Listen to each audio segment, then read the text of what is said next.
This is History Literacy Ready, Unit 1, Lesson 13, Answering the Essential Question. This is the very last lesson in the unit. What you want students to do is to make a claim that answers the essential question, use at least 5 sources that have evidence to support the claim. You want them to be able to explain why they chose the source and evidence that they did, because they should have a lot more than that, so they needed to have picked and chosen the very best evidence. Explain why they didn't claim something else, why that was their claim, and plan and actually write the essay.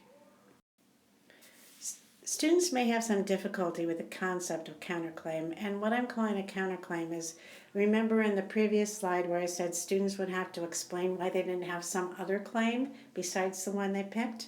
I'm calling that the counterclaim.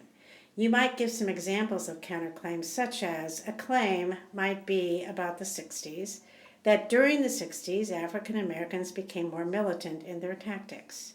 The counterclaim to that would be, during the 60s, African Americans maintained their tactics of civil disobedience, which of course was not militant. Okay, so that would be the claim and counterclaim. The essential question is really about concepts of liberty and equality, so this doesn't answer that essential question, but it gives you an example of what I mean by those two terms. To do this lesson, you're going to need to review the rubric with students. This is on page 107. They can use this rubric themselves to evaluate their essays when they're done. And also remember that they can work with others to have them read the essays, to give them feedback.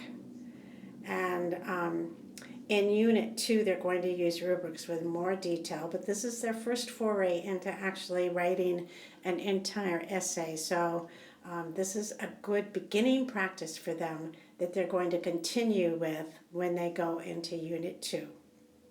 And that's the end of the unit, folks. So I hope that students have learned a lot in this unit and that you have learned a lot and enjoyed teaching it.